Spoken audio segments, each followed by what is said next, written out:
जय गुरु जी। जय गुरु जी, शुक्राना गुरु जी। जय गुरु जी की सब संगत को अनंतम अनंतम कोटि कोटि रोम रोम श्वास श्वास शुक्राना मेरे गुरु महाराज। श्वास श्वास शुक्राना वैसे भी है और इस तरह भी है कि मेरी श्वासें सिर्फ आपकी ही देन है।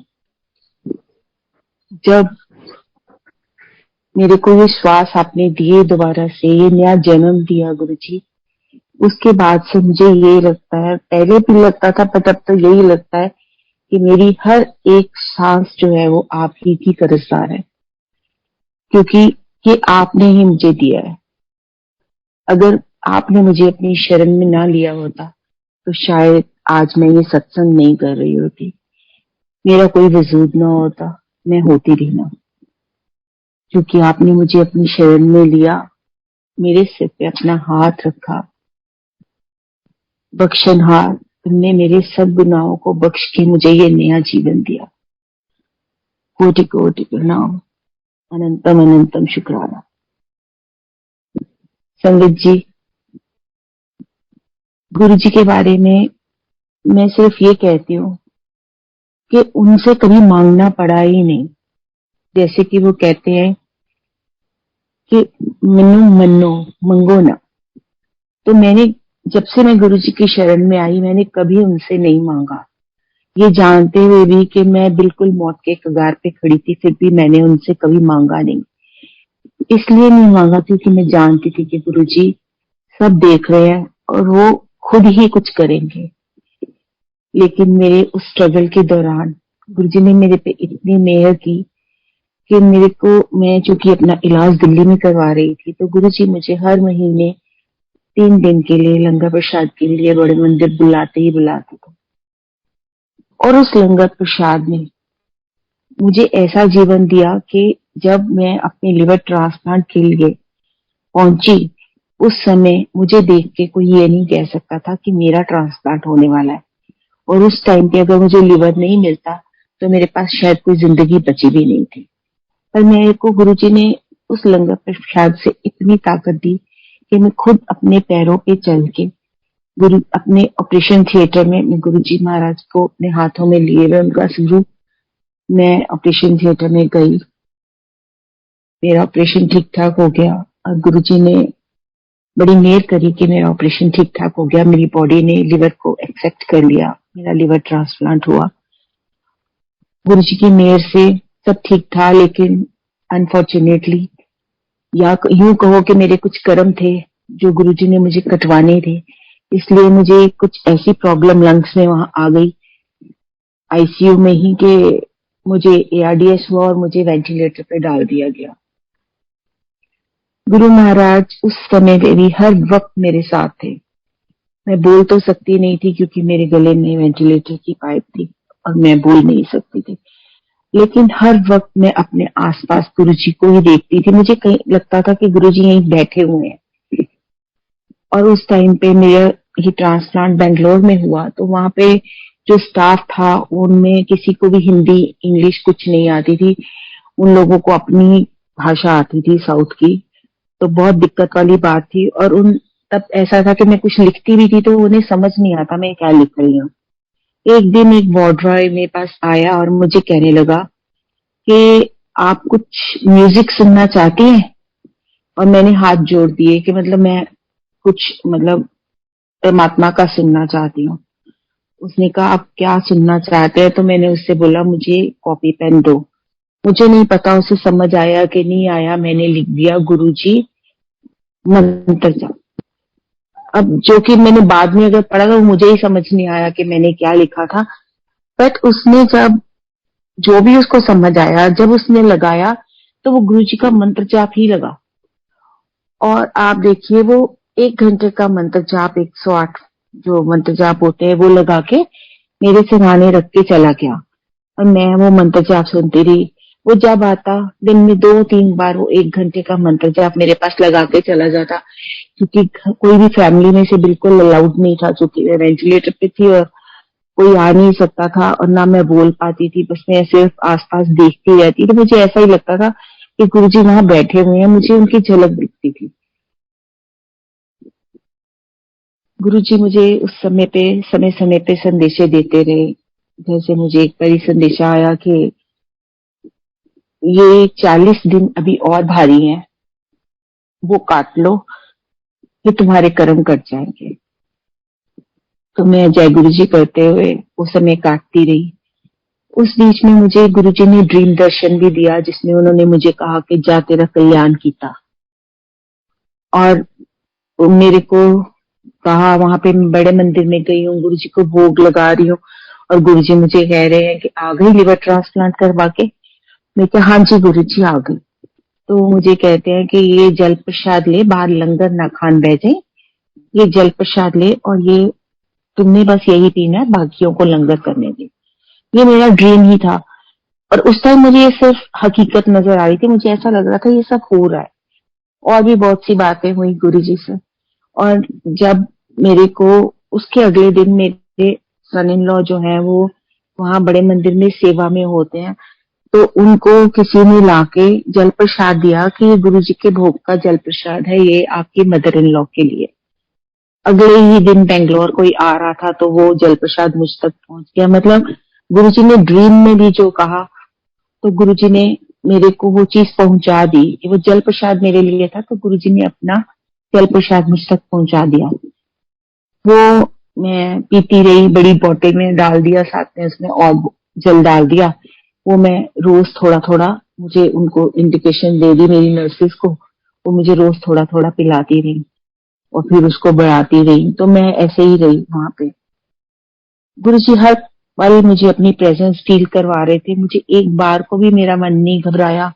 अपने आसपास इतनी लड़की पोतलों को और मशीनों को देख रही थी, लेकिन मुझे कभी नहीं लगा कि कुछ ऐसा है। मेरे को लगता था कि गुरुजी मेरे साथ हैं, इसलिए क्या ही होना है, और अगर हो भी जाएगा तो मेरे पास गुरुजी हैं, तो मुझे उन्हीं के पास जाना है। आज गई के कल गई, मेरी ड्यूटीज पूरी हो चुकी है, मैंने अपने बच्चों की शादियां कर दी है, अब कोई बात नहीं। ऐसे ही करते करते कुछ दिन निकले, तो एक दिन रात को पता नहीं क्या हुआ कि मेरे वेंटिलेटर की पाइप मेरे गले से निकल गई, और वो रात मेरे लिए बहुत भारी थी। और मैंने एक तरह से उस दिन चली गई थी, क्योंकि डॉक्टर्स बोलते हैं, मैंने देखा कि डॉक्टर मतलब सुना कि स्केट करते हुए जैसे भागते हुए आया और आके उसने बोला इट्स ओवर। और उसके बाद उसने बाद में छुट्टी के वक्त जब हमने पूछा तो उसने एक्सप्लेन किया कि 11 बजे ऐसा हुआ। और मेरे को ऐसे लग रहा था मेरे अंदर कोई जैसे ट्यूबवेल से एकदम जोर से पानी निकलता है, ऐसे कोई मशीन है वो मेरे अंदर उतनी ही जोर से हवा डाल रही है। आई डोंट नो वो सब क्या था। बट उस समय पे मैंने गुरुजी के दर्शन किए। गुरुजी वहां खड़े थे, आधे शिव जी और आधे गुरुजी के रूप में। मुझे आज भी वो स्वरूप वैसे ही याद है, और बड़े गुस्से से मेरे बिस्तर की तरफ देख रहे थे। अगर ये सब सारी रात चला तो वो गुरुजी भी सारी रात ही खड़े रहेंगे। और मेरे को नहीं पता मैंने खुली आंखों से देखा कि अचेतन मन से देखा, बट गुरुजी वहां थे, ये मुझे पता है। कैसे देखा उनको ये मुझे कुछ पता नहीं, उस टाइम मेरी क्या पोजीशन थी मुझे कुछ पता नहीं। डॉक्टर्स ने बताया कि ऐसे ऐसे सुबह 5 बजे जाके ये रिलीव हुए, उससे पता चलता है। आज सोचती हूँ तो लगता है कि सब कहते हैं कि गुरुजी महाकाल है, तो वो वहां खड़े होके काल को रोक के खड़े थे। उन्होंने उस दिन मुझे जीवन दान दिया। शुक्राना गुरुजी, शुक्राना शुक्राना शुक्राना। मैं अगर मेरा रोम रोम भी शुक्राना करे तो शायद कम हो जाएगा। गुरुजी ने इतना दिया है। गुरुजी ने कुछ बार बता के, कुछ बार बिना बताए, पर गुरुजी ने बहुत दिया। और जब मुझे मैसेज मिला कि 40 डेज बाकी है, उसके पूरे 40 दिन के बाद ही मेरा वेंटिलेटर उतरा। मैं आ गई बाहर वेंटिलेटर से, और धीरे धीरे छुट्टी भी हो गई। ये तो मेरे को जो जीवन दान दिया था, और गुरुजी ने सच कहा था। आज इस ट्रांसप्लांट को 4 साल हो चुके हैं, लेकिन अगस्त में भी 4 साल हो जाएंगे, लेकिन मुझे उसके बाद कभी लिवर को लेके कोई कॉम्प्लिकेशन नहीं आई। मेरे सब टेस्ट नॉर्मल आते हैं, सब कुछ ठीक ठाक चल रहा है। और गुरुजी ने इतनी मेहर की हुई है कि जिसका बखान किया ही नहीं जा सकता। गुरुजी ने इतना दिया है, इतना दिया है, और वो सबको देते हैं।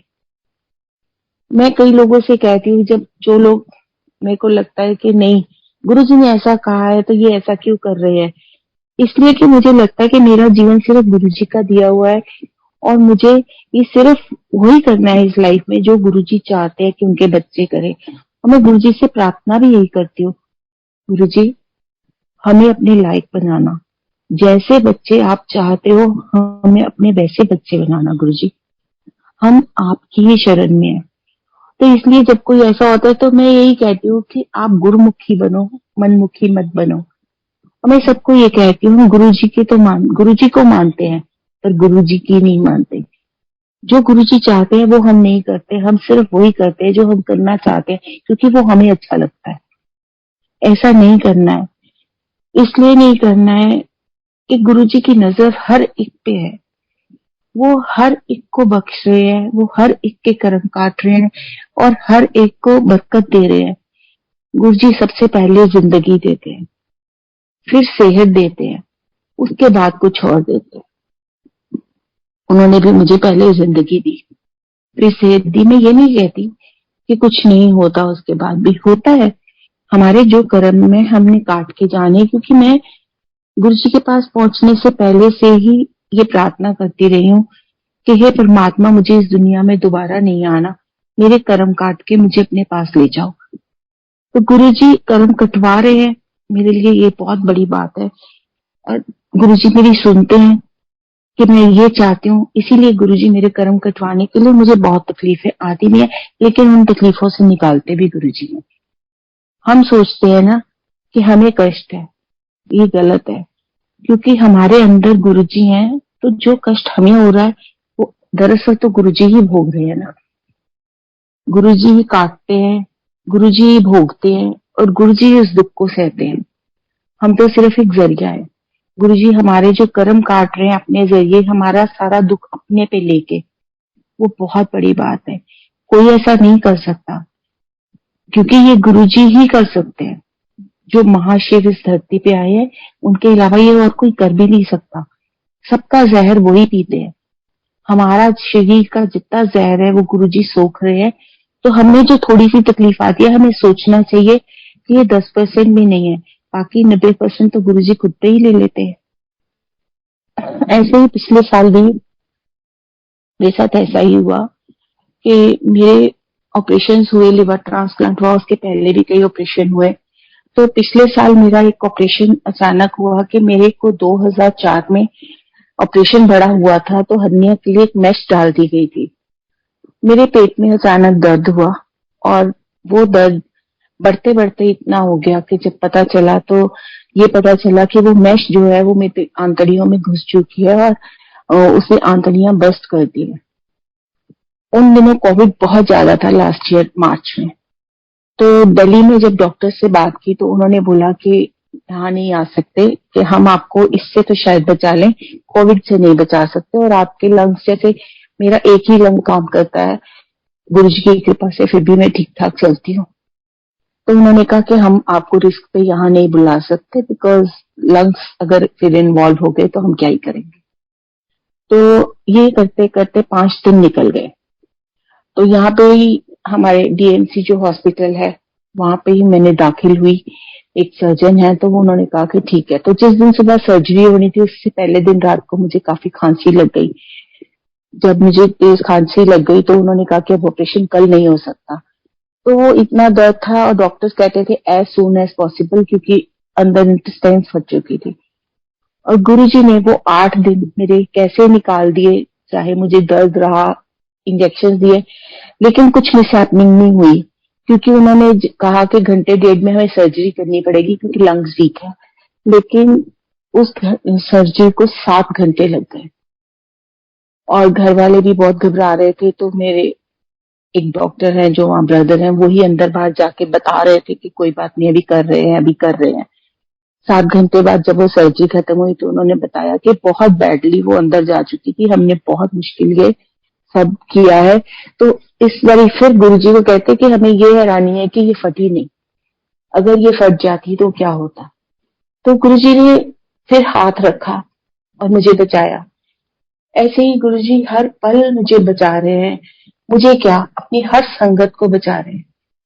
वो गुरुजी हमसे कुछ नहीं मांगते, वो सिर्फ हमसे हमारा सरेंडर, हमारा विश्वास, हमारा प्यार मांगते हैं।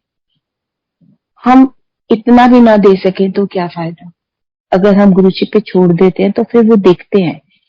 अगर हम गुरु जी को हर वक्त बताते रहेंगे तो वो, हम किसी को भी, हमें कोई चीज चाहिए, अगर हम अपने पेरेंट्स को हर रोज सुबह उठ के वही चीज कह दे, दोपहर को कह दे, रात को कह दे, तो पेरेंट्स ये कहेंगे ना, जा मैं नहीं लेके नंदा हूं, तूने तंग कर दिया। तो गुरु जी को पता है, उन्हें बताने की भी जरूरत नहीं है। वो जानते हैं क्योंकि वो हर वक्त हम सबको देख रहे हैं। उन्होंने हमें अपनी संगत बनाया, ये उनका बहुत बड़ा एहसान है हम पर। इसे हमें नहीं भूलना चाहिए। अपनी जिंदगी को सिर्फ उस रास्ते पे चलाना चाहिए जिस पे गुरुजी चाहते हैं कि हम चले। हमें गुरुमुखी बनना है। मनमुखी होके तो हमने सारी जिंदगी काट दी, अब मनमुखी होके क्या करेंगे। अपने मन की करने के लिए तो हमने अपना सारा जीवन व्यर्थ कर ही दिया ना। अब जब गुरुजी मिल गए हैं, अब तो हम उनके कहे के अनुसार कर सकते हैं ना। मेरे परिवार में मेरी बड़ी बेटी मेरे साथ ही गुरुजी के साथ जुड़ गई थी, लेकिन मेरी छोटी बेटी जो है वो साईं बाबा को मानती थी। लेकिन गुरुजी ने उसको इस तरह से, कुछ साल लगे उसको, लेकिन आज वो हर बात में गुरुजी कहती है। और मेरा बेटा भी गुरुजी, तो मैं गुरुजी का इतना शुक्राना करती हूँ कि गुरुजी आपने मेरे सारे परिवार को अपनी शरण में लिया। इसी तरह आप सब संगत के सब परिवारों को अपनी शरण में लेके उन्हें ब्लेस करो। मैं गुरुजी से सिर्फ यही प्रार्थना करती हूँ। गुरुजी अंतर्यामी है, हम जो भी चाहते हैं वो हमारे कहने से पहले ही उसे पूरा कर देते हैं। तो संगत जी, मैं यही कहना चाहूंगी कि हमें कहने की कोई जरूरत ही नहीं है। गुरु जी को हमारे पल पल की खबर है।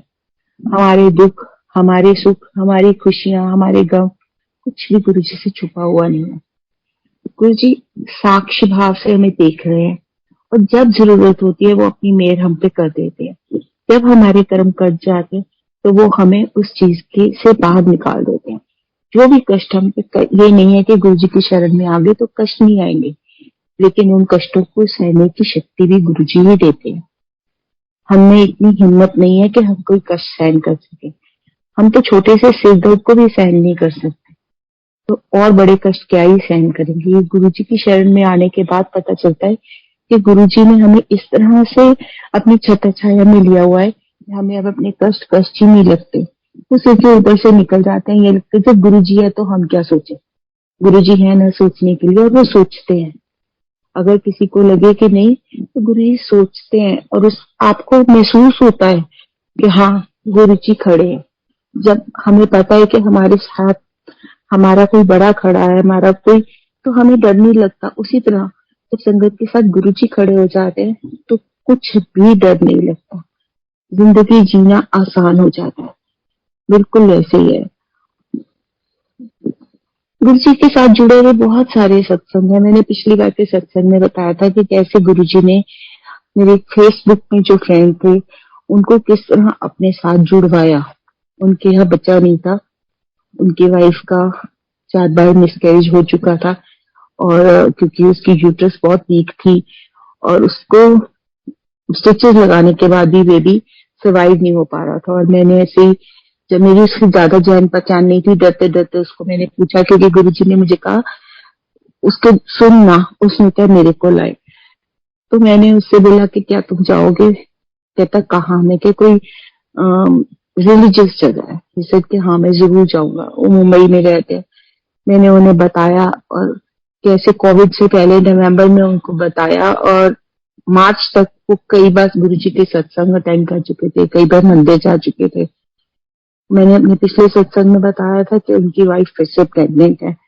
7 मंथ तक जैसे उनके मेरे से रेगुलर बात हो रही थी। 7 मंथ में कहते दीदी हम कभी भी यहाँ तक नहीं पहुंचे। मैंने कहा तुम कुछ ना बोलो, बस सिर्फ गुरु जी पे छोड़ो, गुरु जी खुद ही करेंगे।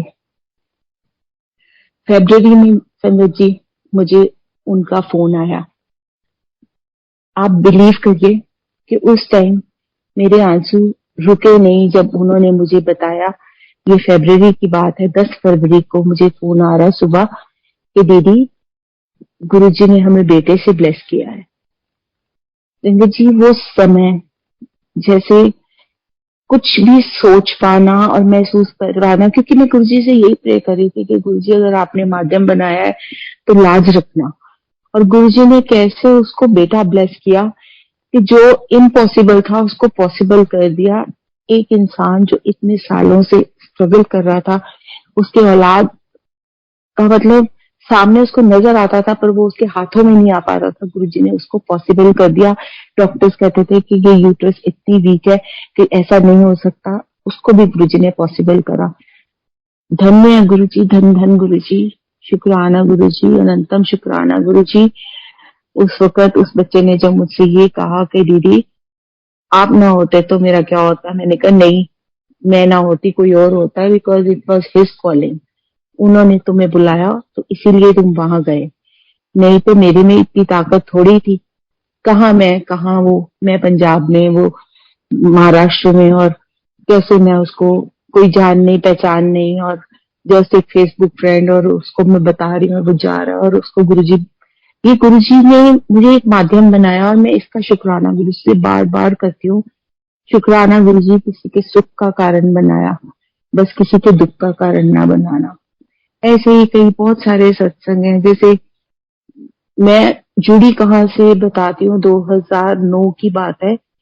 उन दिनों में बहुत बीमार थी, मुझे पानी भी हजम नहीं होता था क्योंकि मेरे लिवर में सिरोसिस था। तो मैं जब दिल्ली गई दिखाने के लिए तो मेरा सन इन लॉ कहने लगा, उनकी कजन है अनीता कुमार जी, उन्होंने वो उनको लेके गई थी, तो कहने लगा मैं तो मम्मी इन सब चीजों में नहीं मानता। तब मुझे ये नहीं बताया उसने कोई कोई गुरु जी है या क्या, कहता कोई आश्रम है आप वहां चलो, वहां मुझे नहीं पता क्या है पर वहां पे बहुत पीस है। मैंने बोला अच्छा। जब मैं गई तो आप बिलीव करें कि मैं पानी भी पीती थी तो मुझे वॉमिट हो जाता था और मुझे ग्लूकोज लगाना पड़ रहा था बार बार। और जब मैं गई तो हम उस टाइम पे तो 8-10 लोग थे सर लाइन में। मेरी ग्रैंड डॉटर 3-4 साल की थी शायद, तो हम लाइन में लग गए और हमें समोसा प्रसाद, लड्डू प्रसाद, चाय प्रसाद सब मिला। हम पीछे बैठ के खाने लगे। तो मेरे को पता भी नहीं, वहां मुझे कुछ याद ही नहीं कि मैं तो बीमार हूँ और मुझे ऐसे कुछ हजम नहीं होता। मैंने समोसा प्रसाद, लड्डू प्रसाद, चाय प्रसाद सब खा पी लिया। और मेरी ग्रैंड डॉटर आ गई, नानी खाया नहीं चाह रहा। मैंने कहा बेटा तू भी दे दे, क्योंकि मुझे इतना जरूर बताया था मेरे सिस्टर ने कि वो कहने लगा मम्मा वहां पे कुछ जूठा नहीं बस छोड़ते हैं। तो मैंने कहा चल तू मुझे दे दे बेटे, मैं खा लेती हूँ। और वो खा नहीं रहा तो मैं इसको बोली खा ले, तू क्यों बैठा हुआ है, खा ले अपने आप गर्म। तो कहता कोई नहीं मैं खाता हूँ। बाहर आके मुझे बताने लगा कि मम्मी आप खाई जा रहे थे, मैं परेशान ये था कि अगर आपको कुछ हो गया तो मैं यहाँ तो कोई हॉस्पिटल भी नहीं है, मैं आपको कहाँ ले जाऊंगा। और मेरे को भी याद आया यार मैं तो पानी भी नहीं पी सकती थी, कैसे गुरुजी ने मैं इतना सब कुछ खिला दिया। और मुझे पहले ही दिन गुरुजी ने फूड से ब्लेस कर दिया। फिर वहां जब मेन हॉल में मैंने गुरुजी का स्वरूप देखा तो मैंने कहा मुझे ऐसा, मुझे तब तो पता नहीं था कि इसको स्वरूप कहते हैं। मैंने कहा ऐसा गुरुजी की फोटो मुझे मिल सकती है? कहता नहीं, उन दिनों कोई जल्द आराम से मिलता नहीं था ये सब। लेकिन मैं जब सीढ़ियों में से उतरी तो वहां पे किसी अंकल ने मुझे एक गुरुजी का स्वरूप पकड़ाया। मतलब मैं ऐसे ही कहूँ, मुझे कुछ उस टाइम पे नहीं, पर आज मैं सोचती हूँ कि कितनी बड़ी ब्लेसिंग थी कि पहली ही बार में गुरुजी मेरे साथ मेरे घर आ गए। उस टाइम आज भी वो स्वरूप पड़ा है। और मतलब मुझे कुछ समझ नहीं थी उस समय कि मैंने कोई शुक्राना नहीं किया कि मुझे आपका स्वरूप मिल गया, क्योंकि मुझे ऐसा लगा कि चलो उन्होंने मुझे ये फोटो दे दी है। आज पता है कि उस स्वरूप की कीमत क्या थी। उस समय पे मेरे को वो मिलना गुरुजी की कितनी बड़ी कृपा थी, वो बहुत बड़ी ब्लेसिंग थी। तो गुरुजी के इस ब्लेसिंग को लेके मैं आ गई, जबकि मुझे नहीं पता कि मुझे ये ब्लेसिंग मिली है। और उसके बाद भी मैं जब वहां जाती, लंगर प्रसाद कर लेती, एक जगह से उठती दूसरी जगह बैठती कर लेती, लेकिन जब बाहर खाती तो फिर वही हाल। और लंगर प्रसाद करके 2 जगह भी बैठ के 4 चपाती खा के आ जाती, कुछ होता ही नहीं था। धीरे धीरे समझ आने लग गई। फिर हमारे पास जलंधर मंदिर पड़ता है, फिर मैं वहां गई, वहां पे रमा आंटी थी तो उन्होंने मुझे कुछ बुक्स दी। जब मैंने लाइट ऑफ डिविनिटी पढ़नी शुरू करी तो मुझे पता चला गुरुजी के बारे में, और मैंने तब जानना शुरू किया। और उसके बाद मुझे समझ आने लगी कि वाकई जो गुरुजी ने ये सब मेरे साथ किया है ये कितना बड़ा मिरेकल है। अपने पैरों पे चल के आप लिवर ट्रांसप्लांट के लिए पहुंचते हो, कोई स्ट्रेचर नहीं, कोई व्हील चेयर नहीं, और उस पैरों से चलते ही थिएटर तक पहुंचते हो। ये गुरु जी की कृपा नहीं तो क्या है। उसके बाद जब मैंने ऑपरेशन के बाद भी डॉक्टर से पूछा कि डॉक्टर साहब मेरा लिवर कितना डैमेज था, तो वो मुझे बोलने लगा 100%। आप में से जो सुन रहे होंगे, कोई डॉक्टर भी होंगे, आप मुझे बताइए 100% डैमेज लिवर के साथ कोई इंसान चल कैसे सकता है। और मैं चल के गई हूँ, एयरपोर्ट पे भी खुद से चली, कोई व्हील चेयर कहीं नहीं, सब मैं खुद चल के गई। इससे बड़ी कृपा गुरुजी क्या ही करते मेरे साथ। मुझे पता था, मैंने कभी नहीं मांगा कि गुरुजी जल्दी हो जाए, कब हो जाए ना हो जाए। इन दिनों मेरे को एक बारी एम्पायर स्टेट पे भी 2-3 बार जाना हुआ। गुरुजी ने वहां पे मुझे अपने कमरे तक भी लेके गए। गुरुजी वहां जाके मैं सुन्न हो गई, जैसे लॉस्ट हो गई। मुझे समझ नहीं आ रहा था कहाँ माथा टेकना है, मैं सब तरफ सिर्फ देख रही थी। 5-7 मिनट बाद मुझे लगा कि मैं क्या कर रही हूँ। मैंने उधर पैरों की तरफ जाके और गुरु जी के पलंग की तरफ माथा टेका, और मतलब गुरु जी ने मुझे ट्रांसप्लांट से पहले भी अपने रूम में बुला के भी ब्लेस किया। गुरु जी की ब्लेसिंग्स तो इतनी ज्यादा है कि जितनी भी मैं सुनाती चली जाऊं, रात बीत जाए, लेकिन ये ब्लेसिंग्स का जो पिटार है वो खत्म ही नहीं होगा। मेरी छोटी डॉटर का एक छोटा सा सत्संग सुनाती हूँ मैं। छोटा सा तो क्या, सत्संग तो बहुत बड़े होते हैं। मेरी डॉटर को सिस्ट थी, चॉकलेट सिस्ट, और डॉक्टर ने बोला उसका ऑपरेशन करना पड़ेगा। तो हम दिल्ली गए थे, मैं दिखाने गई, वो मेरे साथ गई थी। मैंने उसको बोला कि बेटे ऐसे कल चल मेरे साथ बड़े मंदिर चल। पहली बार वो मेरे साथ बड़े मंदिर गई। वो कहती मम्मी मुझे पता नहीं क्या हुआ, मैं उठ के वैसे ही टहलती टहलती पीछे चली गई। वहां वॉशरूम दिखा तो मुझे वॉशरूम नहीं आया था, मैं वॉशरूम में चली गई। मुझे ऐसा लगा कुछ निकला है, ध्यान नहीं किया, हम वापस आ गए। तो मैंने उसको बोला तू एक बार फिर से अल्ट्रासाउंड करवा ले। मेरे को भी नहीं ध्यान रहा कि इसने मुझे ऐसे बताया है। मैंने वैसे ही कहा मैं कि एक बार अल्ट्रासाउंड जरूर करवा लेना ऑपरेशन से पहले। जब इसने करवाया संगत जी, उसमें कोई भी सिस्ट नहीं थी। और अभी मेरे साथ भी ऐसा हुआ कि 4 महीने पहले की बात है, जो मेरा लास्ट ईयर ऑपरेशन हुआ था, वहां भी हर्निया बन चुका था। और जहां मेरा लिवर ट्रांसप्लांट हुआ था वहां भी हर्निया, मेरे 2 हर्निया बने हुए थे। और डॉक्टर ने कहा कि अभी चूंकि 6 महीने के बाद ही हो गया था, तो वो बोलने लगे कि अभी 6 महीने हुए हैं ऑपरेशन को, अभी कुछ नहीं कर सकते, जब तंग करेगा फिर देखेंगे। तो मैंने कहा ठीक है। वो मेरे को पेन होने लग गई अचानक काफी ज्यादा। और डॉक्टर के पास जब मैं पहला दिन मैंने निकाल दिया, रात को पेन किलर के इंजेक्शन लगवा लिए। अगले दिन भी जब दर्द नहीं होती तो डॉक्टर के गए, और डॉक्टर ने देखते ही कहा कि आप अभी ही एडमिट हो जाओ, भी ये हर्निया ही है, तंग कर रहा है। तो मैंने कहा कि देखिए अभी तो मैं दाखिल नहीं होंगी और मैं कल आ जाऊंगी। मुझे कहने लगे कि यूरिन बंद हो जाएगा, किडनी पे आ जाएगा। मैं तो कुछ नहीं होगा, आप मुझे घर जाने दो। मैं जिद करके घर आ गई, और मैंने आके गुरुजी से कहा गुरुजी नहीं, अब नहीं। और मैं उसके बाद सो गई तो सुबह अमृत वेले जब उठी, पाठ किया, और मैंने गुरुजी का कहा गुरुजी मुझे हॉस्पिटल नहीं दाखिल होना कल, आप देखो आप क्या करोगे, मुझे नहीं दाखिल होना, अब बस बहुत हो गया है। तो उसके बाद में मैंने अपना सो गई फिर से। तो जब उठी सुबह हॉस्पिटल जाने के लिए तैयार हुई, बैग वगैरह पैक कर लिए, क्योंकि जो करना है वो तो करना ही है ना। तो अब गुरुजी क्या करेंगे, वो तो गुरुजी पे था। कुछ नहीं सोचा, गुरुजी को बोल के छोड़ दिया उनपे, और सामान वगैरह पैक किया। और मैंने इनको बोला कि हम ऐसा करते हैं कि ओपीडी बेसिस पे एक बड़ी सीटी स्कैन करवा लेते हैं। जिसे ठीक है, हम घर से चले गए, सामान छोड़ गए कि हम आपको बोलेंगे, ड्राइवर को भेजेंगे और ये सामान भेज देना, सर्वेंट्स को बोला। वो बोले ठीक है। हम वहां गए, जब मैं सीटी स्कैन के लिए गई, वहां मशीन में जब बैठी लेटने से पहले मैंने गुरुजी को कहा गुरुजी आज ये टेस्ट मेरा नहीं है, आज ये टेस्ट आपका है, आप देखो आप क्या करोगे। और मैं ये कह के लेट गई। संगत जी आप सोच के देखो, 2 जगह हर्निया, 6 महीने से हर्निया है, दिल्ली के डॉक्टरों ने भी बता दिया हर्निया है, रिपोर्ट्स में भी आ गया हर्निया है। और जब उस सीटी की रिपोर्ट आई, कहीं कोई हर्निया नहीं था और मैं घर वापस आ गई। गुरुजी ने इतनी मेहर करी कि मेरे पास कोई अल्फाज नहीं है कि मैं गुरुजी का शुक्राना कर सकूं। मैं जब घर आई और मैंने गुरुजी से बहुत माफी भी मांगी कि गुरुजी मुझे आपको ऐसे नहीं कहना चाहिए था, पर मैं क्या करती, मैं बहुत मजबूर हो गई थी। मैं इतने ऑपरेशन करवा चुकी हूँ गुरुजी, मेरे 8-10 ऑपरेशन हो चुके हैं पेट के, अब और ऑपरेशन में क्या करवाऊं बताइए। हर जगह से मेरा पेट कटा हुआ है। तो गुरुजी मैं क्या करती, पर मैं बहुत आपसे माफी मांग रही हूँ गुरुजी, मैंने ऐसा कहा। पर संगत जी, मेरा आप देखिए कि दोनों हड्डियां, लिवर ट्रांसप्लांट वाली जगह पे भी और जो अभी पिछले साल ऑपरेशन हुआ है वहां का भी, दोनों में से एक भी हर्निया सीटी में नहीं आया। और डॉक्टर से मैं कुछ कहे बिना घर आ गई। मेरे हस्बैंड बाद में रिपोर्ट दिखाने गए तो वो कहता, इन्होंने कहा इसमें तो नहीं आया है। कहता तो कमाल है, कैसे नहीं आया है। इन्होंने कहा जी आया नहीं है, और वो घर चली गई है।